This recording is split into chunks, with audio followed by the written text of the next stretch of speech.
guys, once again a very warm welcome to all of you at your own YouTube channel Magic Chemistry by Lovely Kalla। Students, हमारा chapter चल रहा है organic chemistry का halo alkane and hello Areen.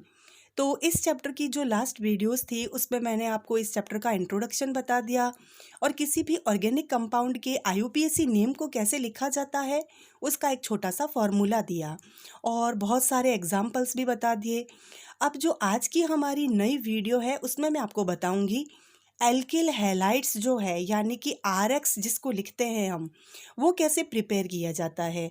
उसकी खूब सारी reactions है।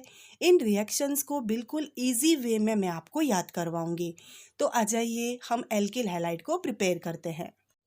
हाँ तो स्टूडेंट्स, हमारा चैप्टर चल रहा था halo alkane and hello Areen. उसमें हमने लास्ट वीडियोस में देखा किसी भी ऑर्गेनिक कंपाउंड का IUPAC नेम कैसे लिखते हैं। मैंने उसके लिए आपको एक छोटा सा फार्मूला दिया। उस फार्मूले की हेल्प से आप कोई भी ऑर्गेनिक कंपाउंड का IUPAC नेम लिख सकते हैं। आज का हमारा टॉपिक होगा preparation method of halo alkane. अब हेलो एल्केन क्या होता है वो मैं आपको मेरी लास्ट वीडियो में बता चुकी हूँ। इसे RX से डिनोट किया जाता है। R का मतलब यहाँ पर एल्किल ग्रुप से है। एल्किल का मीनिंग मैथिल, एथिल, प्रोपिल या ब्यूटिल। और X जो है वो हेलोजन एटम है यानी कि फ्लोरो, क्लोरो, ब्रोमो और आयोडो। तो आज की इस वीडियो में हम देखेंगे कि इनको बनाया कैसे जाता है। खूब सारी रिएक्शंस है। मैं बिल्कुल इजी वे से आपको उन रिएक्शंस को समझाऊंगी कि जिससे हम इसको बना सकें। ये हमारे पास लाना है हमें। एल्किल हैलाइड या हेलो एल्केन किस तरीके से हमारे पास आएगा वो सारे प्रोसीजर्स हम आज इस वीडियो में देखेंगे। तो सबसे पहले देखेंगे हम फ्रॉम अल्कोहल, यानी कि सबसे पहले अल्कोहल की हेल्प से हम बनाएंगे RX। ये बनाना है हमें। अब अल्कोहल की हेल्प से एल्किल हैलाइड को टोटल 4 प्रोसीजर से हम बना सकते हैं। उसकी फर्स्ट रिएक्शंस जो है वो है बाय HX। HX का मीनिंग हुआ यहाँ पर हेलोजन एसिड। एसिड वो होते हैं जिनमें H+ आयन्स प्रेजेंट रहते हैं। ये हम छोटी क्लास में पढ़ चुके हैं। अब हेलोजन यहाँ पर ये है तो HX के एग्जाम्पल ढेर सारे हो सकते हैं। HCl हो सकता है, HBr हो सकता है, HI हो सकता है और HF भी हो सकता है। ये सारे हेलोजन एसिड्स बोले जाते हैं। ये हेलोजन और ये एसिड्स वो है जो हमें H+ आयन डोनेट करे। तो HX की हेल्प से और अल्कोहल की हेल्प से हम RX को बनाने की कोशिश करेंगे। तो सबसे पहले जब अल्कोहल की रिएक्शन, ये ले लिया हमने अल्कोहल, इसकी रिएक्शन करवा दी हमने HX के साथ जिससे हमारे पास RX आएगा। अब किस तरीके से अल्कोहल के लिए हम ले लेते हैं यहाँ पर मैथिल अल्कोहल या मेथनॉल। HX के लिए हमने ले लिया यहाँ पर HI। हम HBr भी ले सकते हैं और हम HCl भी ले सकते हैं। अब जब इनकी रिएक्शन करवाते हैं यहाँ हम सब जगह मेथनॉल लिख लेते हैं ताकि रिएक्शन को एक साथ में मैं आपको कंप्लीट करके बता सकूं। एक छोटा सा मॉलिक्यूल जो है वो यहाँ पर सेपरेट होकर के बाहर आ जाएगा। ये इस तरीके से, इसे बोला जाता है वाटर मॉलिक्यूल। ये H2O सेपरेट हो रहा है। तीनों ही रिएक्शन में H2O मॉलिक्यूल जो है वो सेपरेट हो जाएगा। पीछे देखिए क्या बच रहा है, CH3I। ये बन गया मैथिल आयोडाइड। यहाँ हम प्लस का साइन लगा देते हैं। यहाँ CH3Br बच गया यानी कि मैथिल ब्रोमाइड। यहाँ पर भी प्लस का साइन। यहाँ CH3 और Cl बच गया यानी कि क्लोरोमेथेन या मैथिल क्लोराइड। तो इस तरीके से हमने अल्कोहल और हेलोजन एसिड की हेल्प से RX का प्रिपरेशन किया यानी एल्किल हैलाइड को हमने बना लिया। अब सबसे पहले हमने बनाया है मैथिल आयोडाइड, फिर methyl bromide, then methyl chloride. अब आपके दिमाग में क्वेश्चन आएगा, मैम फिर HF का आपने यूज़ नहीं किया। अगर आप HF का यूज़ करते तो यहाँ पर मैथिल फ्लोराइड भी बनता, बट जब हम मेथनॉल की अभिक्रिया HF के साथ करवाते हैं तो कोई प्रोडक्ट बनता ही नहीं है। HF रिएक्शन में पार्टिसिपेट ही नहीं कर पाता। इसका रीज़न क्या है? H जो है वो बहुत ही स्मॉल साइज का आइटम है, ये हम अच्छे से जानते हैं। साथ में अब जो X जुड़ चुका है, X का मतलब जो हैलोजन है और हैलोजन के तौर पर यहाँ पर फ्लोरो है। हम जानते हैं कि फ्लोरो, क्लोरो, ब्रोमो, आइडो चारों ही जो एलिमेंट्स है हैलोजन्स जो है ग्रुप 17 के है, और फ्लोरीन जो है यानी फ्लोरो जो है जो अपने ग्रुप में सबसे ऊपर है। तो जो सबसे ऊपर होता है प्रेजेंट, हमें अच्छे से पता है उसकी एटॉमिक साइज़ बहुत ही स्मॉल होती है। तो H भी बहुत स्मॉल, F भी बहुत स्मॉल, ये दोनों ही एटम्स जो है इनकी एटॉमिक साइज़ बहुत ही स्मॉल है। तो इनके बीच में जो बॉन्ड प्रिपेयर हुआ है वो बहुत ही स्ट्रॉन्ग है। ये दोनों बहुत ही छोटे छोटे एटम्स हैं। अब ये दोनों जब इलेक्ट्रॉन्स की एक दूसरे से पार्टनरशिप करके बॉन्ड बनाते हैं तो वो बॉन्ड बहुत ही स्ट्रॉन्ग होता है, उसको ब्रेक करना इम्पॉसिबल है। और जब कभी भी कोई रिएक्शन कंप्लीट होती है तो हमें पता है ओल्ड वाले जो बॉन्ड है वो पहले ब्रेक होंगे तभी तो नया प्रोडक्ट बनेगा। अब जब ये टूटेगा ही नहीं तो ये रिएक्शन में पार्टिसिपेट ही नहीं करेगा, तो ये हमें प्रोडक्ट भी नहीं देगा। यही रीज़न है कि मैंने यहाँ पर HF का एग्जाम्पल ही नहीं लिया। Due to small atomic size ये रिएक्शन में पार्टिसिपेट नहीं करेगा और हमें प्रोडक्ट भी नहीं देगा, हमारे पास मेथिल फ्लोराइड नहीं आएगा। अब एक चीज़ और है, फ्लोरो के बाद में आ जाता है फ्लोरो, क्लोरो, ब्रोमो एंड आइडो। यहाँ पर ये वाली जो रिएक्शन है HI के साथ जो करवाई, ये बहुत ही ईजी वे में रिएक्शन हो जाती है विदाउट एनी कैटलिस्ट। किसी भी कैटलिस्ट की हमें रिक्वायरमेंट नहीं है, बिल्कुल इजी वे में ये रिएक्शन कंप्लीट हो जाती है। पर जब हम यहाँ पर HBr लेते हैं और मेथिल ब्रोमाइड बनता है तो हमें यहाँ पर एक कैटलिस्ट लगाना पड़ता है, और वो कैटलिस्ट है कंसंट्रेट H2SO4। इसके बिना ये वाली रिएक्शन कंप्लीट नहीं होगी। ये वाली इजी वे में हो रही है, ये विदाउट कैटलिस्ट कंप्लीट नहीं होगी, और कैटलिस्ट के तौर पर हमें कंसंट्रेट H2SO4 का यूज़ करना पड़ेगा। देन ये जो HCl वाली रिएक्शन है जिसमें मेथिल क्लोराइड बन रहा है, यहाँ पर हमें एनहाइड्रस जिंक क्लोराइड का यूज़ करना पड़ेगा। एनहाइड्रस का मीनिंग होता है जिसमें वाटर मॉलिक्यूल्स बिल्कुल भी प्रेजेंट नहीं हो, इसे हिंदी में निर्जल बोला जाता है। यानी हमें निर्जल जिंक क्लोराइड का एज ए कैटलिस्ट यूज़ करना पड़ेगा, तब ये रिएक्शन कंप्लीट होगी। अब इनका रीज़न क्या है कि यहाँ पर हमें कहीं पर तो कैटलिस्ट की रिक्वायरमेंट ही नहीं हुई और कहीं पर हमें कैटलिस्ट लगाने पड़े। या हम ऐसे कह सकते हैं, एक और क्वेश्चन बनता है यहाँ पर कि इन तीनों की रिएक्टिविटी का ऑर्डर क्या होगा, इन तीनों में से सबसे फास्ट रिएक्शन कौन सी होगी और सबसे स्लो रिएक्शन कौन सी होगी। तो रिएक्टिविटी का जो ऑर्डर है वो इस तरीके से होता है, यानी कि अल्कोहल से जब हम एल्किल हैलाइड का प्रिपरेशन कर रहे हैं, ये वाली जो रिएक्शन है इनका ऑर्डर क्या होगा रिएक्टिविटी का, तो HI is greater than HBr is greater than HCl, ये ऑर्डर रहेगा। सबसे फास्ट रिएक्शन ये करेगा, उसके बाद में ये करेगा, सबसे स्लो रिएक्शन जो है वो इसकी होगी। इसका रीज़न क्या हुआ, यहाँ पर भी टोटल ही एटॉमिक साइज पर ये रिएक्शन जो है वो डिपेंड करेगी। Fluoro, chloro, bromo and iodo, iodine अपने ग्रुप में सबसे नीचे है प्रेजेंट, तो इसका एटॉमिक साइज़ बहुत बड़ा है। अब ये है हाइड्रोजन, ये बहुत स्मॉल, और ये आयोडीन इतना बड़ा, तो इन दोनों की एटॉमिक साइज़ में डिसिमिलरिटी है। तो यहाँ पर जो बॉन्ड बनता है ना वो बहुत ही वीक होता है, बिल्कुल इजीली बिना किसी कैटलिस्ट के ये बॉन्ड टूट जाएगा। और हम यही चाहते हैं कि पुराना बॉन्ड जो है वो ब्रेक हो जाए ताकि रिएक्शन हो कंप्लीट और हमें प्रोडक्ट मिल जाए।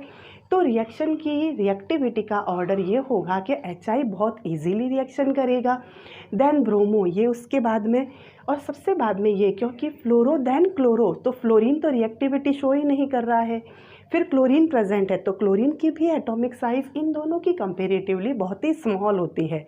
तो यहाँ पर इनका भी जो बॉन्ड है वो बहुत स्मॉल होगा, बहुत ही स्ट्रॉन्ग होगा, तो ये बॉन्ड टूटने में थोड़ी सी दिक्कत देगा। तो इन तीनों रिएक्शन की रिएक्टिविटी का ऑर्डर ये रहेगा। अल्कोहल की रिएक्शन जब हम हैलोजन एसिड के साथ करवाते हैं तो एल्किल हैलाइड बनता है, HF रिएक्शन नहीं देगा due to small atomic size, bond बहुत ही स्ट्रॉन्ग होगा। देन ये रिएक्टिविटी का ऑर्डर है, यहाँ हमें 2 कैटलिस्ट लगाने पड़ेंगे, यहाँ कंसंट्रेट सल्फ्यूरिक एसिड और यहाँ पर एनहाइड्रस जिंक क्लोराइड। तो ये हो गया हमारा अल्कोहल से कैसे भी करके हमने एल्किल हैलाइड को ले लिया। नेक्स्ट एक और प्रोसीजर है, अल्कोहल जो है ज़रूरी नहीं है HX के साथ ही रिएक्शन करके हमें एल्किल हैलाइड दे, और भी रिएक्शंस है जिससे हम एल्किल हैलाइड ले सकते हैं अल्कोहल के बेस पर। तो फर्स्ट प्रोसीजर हमने देख लिया, हैलोजन एसिड की रिएक्शन करवाई हमने अल्कोहल से और RX को हमने ले लिया। अब नेक्स्ट ऐसी कौन सी प्रोसीजर है जिसकी रिएक्शन हम अल्कोहल के साथ करवाएं और हमारे पास फिर से एल्किल हैलाइड आ जाए? तो वो है, हम रिएक्शन करवाएंगे अल्कोहल की PCl3 के साथ में। PCl3 का मतलब होता है फॉस्फोरस ट्राइक्लोराइड, यानी अल्कोहल की रिएक्शन PCl3 के साथ करवाएंगे और हमारे पास क्या आ जाएगा, हमारा फेवरेट एल्किल हैलाइड RX। तो ये ले लेते हैं हम यहाँ पर अल्कोहल CH3OH, इसकी रिएक्शन करवाते हैं PCl3 के साथ। अब ये रिएक्शन कैसे होगी उसकी छोटी सी ट्रिक समझाती हूँ मैं आपको। हम क्या करते हैं, इसको यहाँ से देखते हैं, यूँ इस तरीके से यहाँ लिख देते हैं CH3OH। अब ये जो PCl3 है इसको यहाँ लिखते हैं PCl3, ठीक है। अब हमारे पास क्या आना चाहिए, CH3Cl, एल्किल हैलाइड, R की जगह CH3, X की जगह Cl, ये आना चाहिए। तो एक CH3 एक Cl को लेकर के सेपरेट हो जाएगा। हम देख रहे हैं यहाँ पर 3 Cl एटम्स प्रेजेंट है, तो 3 CH3Cl बनने चाहिए। उसके लिए मैं क्या करूँ, मुझे रिएक्शन बैलेंस करनी पड़ेगी। मैं आगे 3 लगा देती हूँ क्योंकि Cl तो ऑलरेडी 3 है, बट मैथिल ग्रुप एक ही है यहाँ पर, तो मैंने मैथेनॉल को 3 ले लिया, ठीक है, रिएक्शन को बैलेंस कर दिया। अब यहाँ से बॉन्ड को ब्रेक कर देते हैं, तो ये बन जाएगा थ्राइज CH3Cl, यानी मैथिल क्लोराइड के 3 मॉलिक्यूल्स बन गए। अब पीछे जो बच गया उसे हम लिख देते हैं। ये जो 3 होता है ये पूरे मॉलिक्यूल के लिए है, CH3OH कंप्लीट के लिए है। ये पूरा इसके साथ सेपरेट हो गया, तो पीछे क्या बचा होगा, H3 बचे होंगे, नेचुरल है। ये 1P है H3 और ऑक्सीजन भी यहाँ पर 3 है H3PO3, इसे बोला जाता है फॉस्फोरस एसिड। तो जब हम अल्कोहल की रिएक्शन PCl3 यानी फॉस्फोरस ट्राइक्लोराइड के साथ करवाते हैं तो हमारे पास मैथिल क्लोराइड आता है। मैथिल क्लोराइड के 3 मॉलिक्यूल्स आते हैं और साथ में एक एक्स्ट्रा प्रोडक्ट फॉस्फोरस एसिड यानी कि H3PO3 का भी फॉर्मेशन होता है।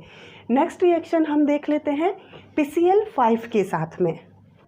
तो अब हम देखते हैं अल्कोहल की रिएक्शन PCl5 के साथ करवाते हैं और एल्किल हैलाइड को हम हमारे पास लेकर के आते हैं। तो फास्फोरस पेंटाक्लोराइड की रिएक्शन करवाएंगे अल्कोहल के साथ। ये अल्कोहल ले लिया हमने फिर से CH3OH यानी मैथेनॉल, मैथिल अल्कोहल, इसकी रिएक्शन करवाएंगे PCl5 के साथ, तो हमारे पास एल्किल हैलाइड आ जाएगा। अब ये रिएक्शन कैसे होगी उसका एक बहुत छोटा सा सिंपल सा मैं आपको तरीका बताती हूँ। यहाँ लिख लेते हैं हम मैथेनॉल CH3OH। अब लिखना है हमें PCl3, ये प्लस का साइन लगाया, ये PCl3 को यहाँ पर इस तरीके से लिख देते हैं, ये PCl3 और एक Cl यहाँ आ जाएगा। ये हो गया P और ये 5 आ गए हमारे पास Cl, PCl5।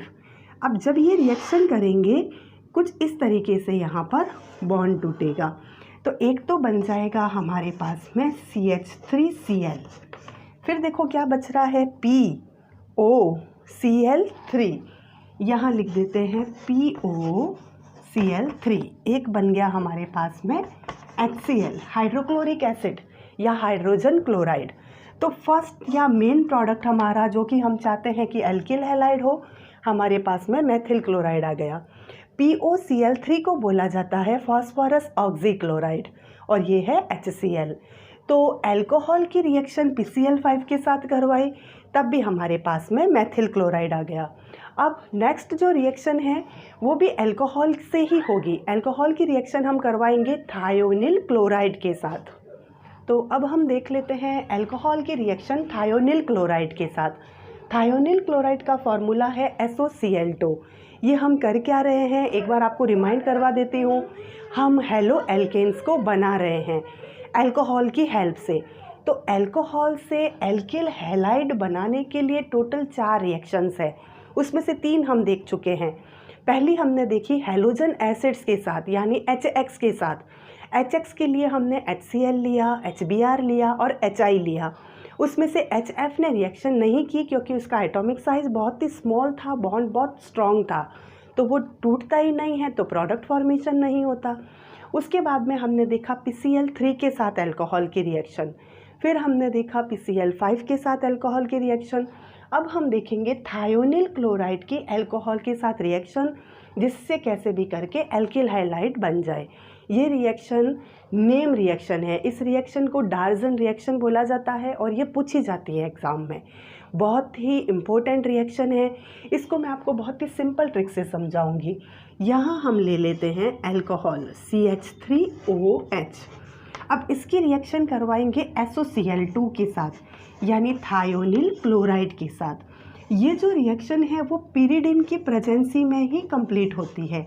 पिरिडिन एक कैटलिस्ट है जिसका फॉर्मूला होता है, ये जैसे बेंजीन बना दी हमने, बेंजीन में से एक C को जब हम हटाते हैं और N लगा देते हैं तो वह पिरिडिन बन जाता है C5H5N। ये इसका मॉलिक्यूलर फार्मूला है और ये structural formula as a catalyst यहाँ पर यूज़ लेंगे तो यहाँ बन जाएगा हमारा CH3Cl, SO2 sulphur dioxide gas और HCl गैस का फॉर्मेशन होगा। इसको कैसे लिखते हैं ऑर्गेनिक केमिस्ट्री की एक छोटी सी ट्रिक बताती हूँ आपको, ताकि रिएक्शन समझने में हमें प्रॉब्लम नहीं आए। यहाँ लिख देते हैं CH3OH। अब SOCl2 यहाँ प्लस का साइन लगाया, ये SO, ये आ गया हमारा Cl2, ठीक है, ये थायोनिल क्लोराइड। अब ये ब्रेक होगा बॉन्ड यहाँ से इस तरीके से, तो क्या बन जाएगा, एक तो ये चीज़ CH3Cl बन गया, एक ये बन गई SO2, ठीक है, और एक चीज़ बन गई ये HCl। SO2 भी गैस है, HCl भी गैस है, तो दोनों ही गैसेस है तो नेचुरल है, उड़ जाएगी एटमॉस्फेयर में। फाइनली हमारे पास केवल मेथिल क्लोराइड रह जाएगा बिल्कुल प्योर फॉर्म में। तो ये बहुत ही बेटर प्रोसीजर है एल्किल हैलाइड बनाने का, क्योंकि इस प्रोसीजर से बहुत ही प्योर फॉर्म में हमारे पास में एल्किल हैलाइड आ जाता है। क्योंकि ये दोनों गैसेस फॉर्म में है तो ये ऑटोमेटिकली कंटेनर में बचती ही नहीं है, ये उड़ जाती है एटमॉस्फेयर में। प्लस इस रिएक्शन में पिरिडिन का यूज़ करते हैं, इस रिएक्शन को डार्जन रिएक्शन बोला जाता है और ये एग्ज़ाम में पूछी जाती है। तो इस तरीके से मैंने आपको बताया अल्कोहल की हेल्प से एल्किल हैलाइड कैसे बनता है। टोटल 4 प्रोसीजर्स है, with HX, with PCl3, with PCl5 and with thionyl chloride और SOCl2। नेक्स्ट जो प्रोसीजर है हमारा वो होगा हेलोजिनेशन। एल्केन का हम हेलोजिनेशन करवाएंगे और हम एल्किल हैलाइड को प्राप्त करेंगे। तो नेक्स्ट जो है वो हम देख लेते हैं हेलोजिनेशन ऑफ एल्केन। जब एल्केन का हेलोजिनेशन करवाते हैं तो एल्किल हैलाइड कैसे बनता है। तो जब मैथेन की रिएक्शन करवाते हैं हम हैलोजन के साथ में, क्लोरीन ले लेते हैं इसकी जगह, और अल्ट्रावायलेट रेज़ की प्रेजेंसी में यानी सनलाइट में अल्ट्रावायलेट रेज़ की प्रेजेंसी में हम ये रिएक्शन करवाते हैं, तब क्या होता है, कुछ इस तरीके से रिएक्शन कंप्लीट होती है। CH3Cl बनता है और एक साथ में HCl का भी फॉर्मेशन होता है। अब देखिए, जब हम कोई एल्केन लेते हैं, एल्केन के लिए मैंने यहाँ पर मैथेन लिया है, मैथेन की रिएक्शन अगर मैं Cl2 के साथ करवाऊँ, बिल्कुल अगर मैं एक ऐसा रूम ले लूँ जहाँ पर बिल्कुल भी सनलाइट नहीं आती हो, तो ये रिएक्शन कंप्लीट नहीं होगी, ठीक है। फिर मैं मैथेन और क्लोरीन के मिक्सचर को बिल्कुल तेज़ सूर्य की रोशनी में ले जा करके रख दूँ और रिएक्शन करवाऊँ, तो वहाँ पर खूब सारा HCl बन जाएगा और साथ में कुछ पार्टिकल कार्बन के भी बनेंगे, यानी कार्बन बनेगा और साथ में HCl के फ्यूम्स बनेंगे। हमें कैसे पता चलेगा कि रिएक्शन कंप्लीट हो चुकी है, यहाँ पर सनलाइट में तेज़ सूर्य का प्रकाश आ रहा है और वहाँ पर मैंने मीथेन और क्लोरीन के मिक्सचर को रख दिया, तो वहाँ पर HCl के खूब सारे फ्यूम्स बनेंगे और साथ में छोटे छोटे कार्बन के पार्टिकल्स भी हमें नज़र आएंगे, तो हमें लगेगा रिएक्शन कंप्लीट हो गई है। अब मैं क्या करती हूँ, मीथेन और क्लोरीन को दोनों को एक रूम में रख देते हैं जहाँ पर छोटी सी विंडो है और वहाँ से सनलाइट भी आ रही है, यानी इनडायरेक्ट वे में वहाँ पर सनलाइट आ रही है, अल्ट्रावायलेट रेज़ भी आ रही है। तब ये रिएक्शन कुछ इस तरीके से कंप्लीट होती है। जैसे Cl2 क्या होता है, कुछ इस तरीके से होता होगा। 2 Cl एटम्स है जो इलेक्ट्रॉन्स की पार्टनरशिप करके Cl2 बना रहे हैं। तो यहाँ पर एक Cl तो इसके साथ चला जाता है, CH3Cl बनाता है और दूसरा HCl बना देता है। ये जो रिएक्शन है वो कंटिन्यू होती है और तब तक होती है जब तक मीथेन के सारे H एटम्स क्लोरीन एटम से रिप्लेस नहीं हो जाए। कुछ इस तरीके से रिएक्शन कंप्लीट होगी। जैसे ये CH3Cl है, अब ये अगर CH3Cl फिर से इसके साथ रिएक्शन करे क्लोरीन के साथ in the presence of ultraviolet rays, तो ये यूँ बनेगा CH2Cl2 प्लस HCl। फिर से अगर रिएक्शन करवाते हैं CH2Cl2 की क्लोरीन के साथ में इन the presence of ultraviolet rays, तो CHCl3 प्लस HCl बन जाएगा। फिर करवाते हैं, क्यों करवा रहे हैं, क्योंकि अभी तक यहाँ पर एक H एटम प्रेजेंट है और ये रिएक्शन तब तक होगी जब तक सारे H एटम क्लोरीन एटम से रिप्लेस नहीं हो जाए। पहले हमने CH4 लिया, हमारे पास अब CCl4 आ रहा है, कार्बन टेट्राक्लोराइड, ठीक है ना। तो इस तरीके से मीथेन की रिएक्शन जब क्लोरीन के साथ करवाई हमने इनडायरेक्ट सनलाइट में, तो ये एक चैन जैसी स्ट्रक्चर बन रही है, लगातार आगे से आगे रिएक्शन चलती जा रही है। सबसे पहले मैथिल क्लोराइड बना, फिर यहाँ पर डाइक्लोरोमेथेन बना, फिर ट्राइक्लोरोमेथेन बना, फिर टेट्राक्लोरोमेथेन बना।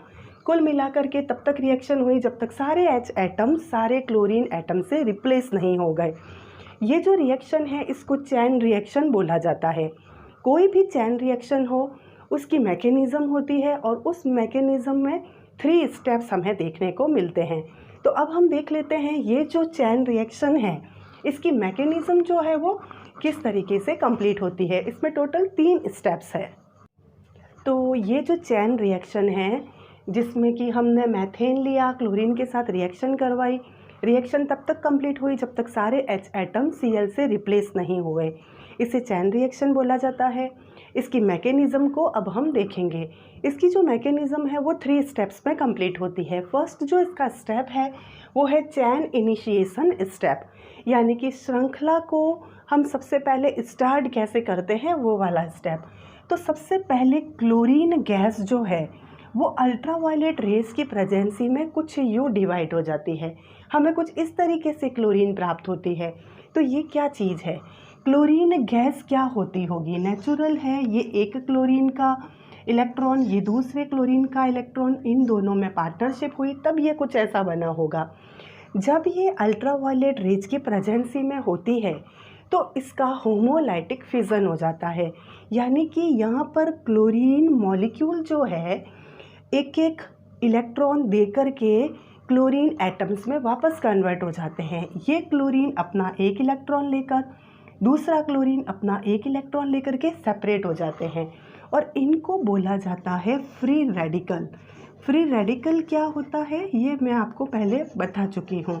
फ्री रेडिकल एक ऐसी स्पीशीज़ है जिसके पास में और इलेक्ट्रॉन्स प्रेजेंट रहते हैं और ये इलेक्ट्रॉन डेफिशिएंट स्पीशीज़ होती है, ठीक है। तो ये है हमारा free radical, chlorine free radical. ये तो हो गया हमारा चैन इनिशिएशन स्टेप। सेकंड जो होगा वो होता है चैन प्रोपगेशन स्टेप।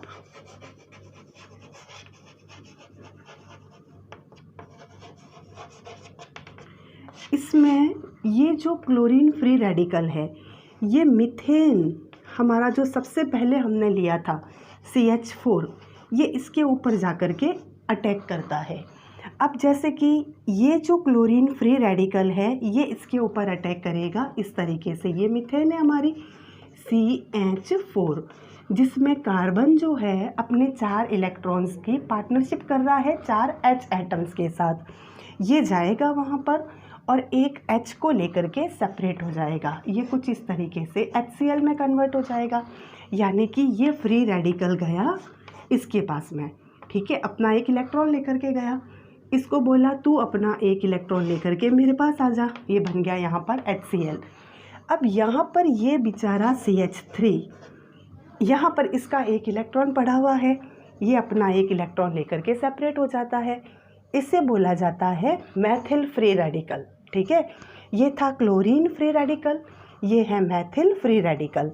अब ये जो मेथिल फ्री रेडिकल है ये वापस क्लोरीन मॉलिक्यूल के साथ रिएक्शन करता है, यहाँ पर ये बना देता है CH3Cl, फिर से क्लोरीन फ्री रेडिकल का फॉर्मेशन होता है। ये हो गया हमारा चैन प्रोपेगेशन स्टेप। अब एंड वाला जो स्टेप है उसे बोला जाता है चैन टर्मिनेशन स्टेप। उसमें किस तरीके से क्या होता है वो हम देखते हैं। हम वो सारी रिएक्शंस को, सारी पॉसिबिलिटीज़ को यहाँ बोर्ड पर लिखेंगे, जिससे कैसे भी करके अब जो रिएक्शन है, अब जो चैन है वो आगे ही नहीं बढ़े। चैन आगे नहीं बढ़ेगी तो नेचुरल है रिएक्शन वहीं पर ख़त्म हो जाएगी। तो यहाँ पर एक्चुअल में होता क्या है, जितने भी फ्री रेडिकल्स है सबसे एंड वाले स्टेप में सारे फ्री रेडिकल्स जो है वो आपस में जुड़ जाते हैं, ऐड हो जाते हैं और फाइनल प्रोडक्ट का फॉर्मेशन कर देते हैं। तो हमारे पास सबसे पहले क्या था, क्लोरीन फ्री रेडिकल। तो दोनों ही क्लोरीन फ्री रेडिकल यहाँ पर जितने भी बनते हैं सब जुड़ जाते हैं, वापस क्लोरीन मॉलिक्यूल बन जाता है। और नेक्स्ट मिथाइल फ्री रेडिकल जो होता है वो क्लोरीन फ्री रेडिकल से जुड़ जाता है और यहाँ पर बन जाता है मेथिल क्लोराइड। और क्या हो सकता है, थर्ड मैं यहाँ लिख देती हूँ, methyl free radical. Methyl free radical से जुड़ जाता है, जितने भी मेथिल फ्री रेडिकल्स यहाँ रिएक्शन में बनते हैं वो सब आपस में जुड़ करके इस प्रकार एथेन बना लेते हैं। तो कुल मिलाकर के हमने देखा चैन रिएक्शन की मैकेनिज़्म कैसे होती है। सबसे पहले तो मैं आपको बता देती हूँ, सारा रिवाइंड करवा देती हूँ। स्टार्टिंग में हमने देखा अल्कोहल से किस प्रकार एल्किल हैलाइड बनता है। तो हमने सबसे पहले अल्कोहल की रिएक्शन करवाई हैलोजन एसिड के साथ में, HX के साथ। फिर हमने रिएक्शन करवाई अल्कोहल की PCl3 के साथ, फिर PCl5 के साथ, फिर थायोनिल क्लोराइड के साथ in the presence of pyridine catalyst. Then हमने सेकेंड रिएक्शन को देखा, हैलोजिनेशन ऑफ एल्केन। जब एल्केन का हैलोजिनेशन करवाया हमने बिल्कुल अंधेरे वाले रूम में, जहाँ पर बिल्कुल सनलाइट नहीं हो, तब रिएक्शन नहीं हुई। फिर हमने ले जा करके एल्केन और हैलोजन के मिक्सचर को बिल्कुल अच्छे से डायरेक्ट सनलाइट में रख दिया, तो वहाँ पर HCl के फ्यूम्स बनने लगे और साथ में छोटे छोटे कार्बन के पार्टिकल्स बनने लगे काले कलर के। उसके बाद में हमने मीथेन और क्लोरीन के मिक्सचर को एक अच्छे से रूम में रख दिया, जहाँ पर विंडो से सनलाइट आ रही है, अल्ट्रावायलेट रेज की प्रेजेंसी में रिएक्शन तब तक कंप्लीट होती गई जब तक सारे एल्केन के या मेथेन के H एटम्स क्लोरीन के एटम से रिप्लेस नहीं हुए। फाइनली CH4 से हमारे पास CCl4 आ गया। तो ये चैन जैसी रिएक्शन थी जो कंटिन्यू चल रही थी। ये जो चैन रिएक्शन है इसकी एक मैकेनिज़्म है जिसके 3 स्टेप्स है। पहला चैन इनिशिएशन स्टेप, जहाँ पर क्लोरीन का यहाँ पर क्लोरीन से हमें क्या मिल गया, क्लोरीन फ्री रेडिकल मिल गया, यानी कि यहाँ पर इसका होमोलाइटिक फिशन हो गया। एक एक क्लोरीन एटम अपने अपने इलेक्ट्रॉन को लेकर के सेपरेट हो गए और क्लोरीन फ्री रेडिकल बन गया। उसके बाद में नेक्स्ट नंबर आ जाता है चैन प्रोपेगेशन स्टेप। सेकेंड स्टेप जो है इसमें क्लोरीन फ्री रेडिकल ने मीथेन के ऊपर अटैक किया और HCl के रूप में सेपरेट होकर के मिथाइल फ्री रेडिकल का फॉर्मेशन कर दिया। ये मिथाइल फ्री रेडिकल फिर से क्लोरीन के ऊपर अटैक करता है, जिससे मिथाइल क्लोराइड और क्लोरीन फ्री रेडिकल बनते हैं। सबसे एंड वाला स्टेप है चैन टर्मिनेशन स्टेप, यानी कि इसमें अब हम वो सारी रिएक्शंस लिखेंगे जिससे चैन अब और आगे नहीं बढ़े। तो यहाँ पर एक्चुअल में क्या होता है, जितने भी फ्री रेडिकल्स हैं वो सब आपस में ऐड होने लगते हैं और हमारे पास में फाइनल प्रोडक्ट आ जाते हैं।